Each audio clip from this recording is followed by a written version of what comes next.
ಹೊನ್ನಾವರ ಪಟ್ಟಣದ ಆರ್ಟಿಒ ಕಚೇರಿಯಲ್ಲಿ ನಡೆಯುತ್ತಿರುವ ವ್ಯಾಪಕ ಭ್ರಷ್ಟಾಚಾರದ ವಿರುದ್ಧ ಕುಮಟಾದ ಜನಸಾಮಾನ್ಯರ ಸಮಾಜ ಕಲ್ಯಾಣ ಕೇಂದ್ರದ ಅಧ್ಯಕ್ಷ ಆಗ್ನೇಲ್ ರೋಡ್ರಿಗಿಸ್ ಅವರು ತೀವ್ರ ಆಕ್ರೋಶ ವ್ಯಕ್ತಪಡಿಸಿದ್ದು, ಈ ಸಂಬಂಧ ಲೋಕಾಯುಕ್ತರಿಗೆ ದೂರು ನೀಡುವುದಾಗಿ ತಿಳಿಸಿದ್ದಾರೆ.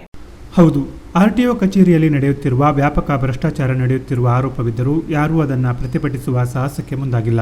ಇಡೀ ವ್ಯವಸ್ಥೆಯೇ ಈ ಇಲಾಖೆಯ ಬಗ್ಗೆ ಮೃದು ಧೋರಣೆ ಅನುಸರಿಸುತ್ತಿರುವುದರ ಹಿಂದಿನ ಮರ್ಮವೇನು ಎಂಬುದು ಇಂದಿಗೂ ಯಕ್ಷ ಪ್ರಶ್ನೆಯಾಗಿಯೇ ಉಳಿದಿದೆ. ಈ ಆರ್ಟಿಒ ಕಚೇರಿಯಲ್ಲಿ ನಡೆಯುವ ಭ್ರಷ್ಟಾಚಾರವನ್ನು ನಿಯಂತ್ರಿಸಲು ಕೇಂದ್ರ ಸರ್ಕಾರ ಅರ್ಜಿ ಸಲ್ಲಿಕೆಯಿಂದ ಹಿಡಿದು ಶುಲ್ಕದ ಭರಣದವರೆಗೂ ಆನ್ಲೈನ್ ಸಿಸ್ಟಮ್ ಆಗಿ ಮಾರ್ಪಾಡಾಗಿದ್ದರೂ ಭ್ರಷ್ಟಾಚಾರ ಮಾತ್ರ ನಿಂತಿಲ್ಲ.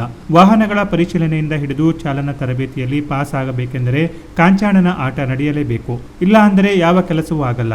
ಈ ವ್ಯವಸ್ಥೆಯನ್ನು ಭೇದಿಸಲು ಹೋದ ಜನಸಾಮಾನ್ಯರ ಸಮಾಜ ಕಲ್ಯಾಣ ಕೇಂದ್ರದ ಅಧ್ಯಕ್ಷ ಆಗ್ನೇಲ್ ರೋಡ್ರಿಗಿಸ್ ಅವರು ಅಲ್ಲಿನ ಭ್ರಷ್ಟಾಚಾರದ ವ್ಯವಸ್ಥೆಯನ್ನು ನೋಡಿ ಒಮ್ಮೆ ಅವಕ್ಕಾಗಿದ್ದಾರೆ. ಅವರು ಕೆನರಾ ಪ್ಲಸ್ ವಾಹಿನಿಗೆ ನೀಡಿದ ಹೇಳಿಕೆಯಂತೆ ಚಾಲನಾ ಪರವಾನಗಿ ಪಡೆಯಲು ಕಾರನ್ನು ಆರ್ಟಿಒ ಕಚೇರಿ ಸುತ್ತಲೂ ಚಲಾಯಿಸಬೇಕು.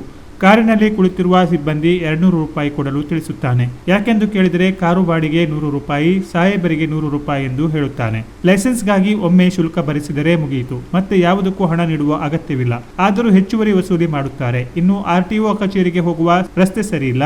ಕಚೇರಿ ಹಿಂಭಾಗದ ಕೌಂಟರ್ನಲ್ಲಿ ಸಹಿ ಹಾಕಲು ಹೋಗಬೇಕು. ಆ ಕೌಂಟರ್ಗೆ ಹಾಕಿದ ಶೀಟ್ ಕೂಡ ಶಿಥಿಲಗೊಂಡಿದ್ದರಿಂದ ಜನರು ಮಳೆಯಲ್ಲಿಯೇ ನೆನೆಯುವ ದುಸ್ಥಿತಿ ಇದೆ. ಕಚೇರಿಯಲ್ಲಿ ಏಜೆಂಟರ ಹಾವಳಿ ಜಾಸ್ತಿಯಾಗಿದ್ದು, ಕಚೇರಿ ಒಳಗೆ ಸಿಸಿ ಕ್ಯಾಮೆರಾ ಅಳವಡಿಸುವ ಬದಲು ಹೊರಭಾಗದಲ್ಲಿ ಯಾಕೆ ಅಳವಡಿಸಿದ್ದಾರೆ ಎಂಬುದು ನನಗೆ ಅರ್ಥವಾಗಿಲ್ಲ ಎನ್ನುವ ಮೂಲಕ ಹೊನ್ನಾವರ ಆರ್ಟಿಒ ಕಚೇರಿಯ ಅವ್ಯವಸ್ಥೆಯನ್ನು ತಮ್ಮದೇ ಶೈಲಿಯಲ್ಲಿ ಅಣಕಿಸುವ ಮೂಲಕ ಅಲ್ಲಿನ ಭ್ರಷ್ಟಾಚಾರ ವ್ಯವಸ್ಥೆಯನ್ನು ತೀವ್ರವಾಗಿ ಖಂಡಿಸಿದರು. ಅಲ್ಲದೆ ಈ ಬಗ್ಗೆ ಲೋಕಾಯುಕ್ತ ಅಧಿಕಾರಿಗಳು ಹಠಾತ್ ಆಗಿ ದಾಳಿ ಮಾಡುವ ಮೂಲಕ ಆರ್ಟಿಒ ಕಚೇರಿಯಲ್ಲಿ ನಡೆಯುವ ಭ್ರಷ್ಟಾಚಾರಕ್ಕೆ ಕಡಿವಾಣ ಹಾಕಬೇಕೆಂದು ಜನಸಾಮಾನ್ಯರ ಸಮಾಜ ಕಲ್ಯಾಣ ಕೇಂದ್ರದ ಅಧ್ಯಕ್ಷ ಆಗ್ನೇಲ್ ರೋಡ್ರಿಗಿಸ್ ಹಾಗೂ ಸಾಮಾಜಿಕ ಕಾರ್ಯಕರ್ತ ಸುಧಾಕರ್ ನಾಯ್ಕ್ ಆಗ್ರಹಿಸಿದ್ದಾರೆ.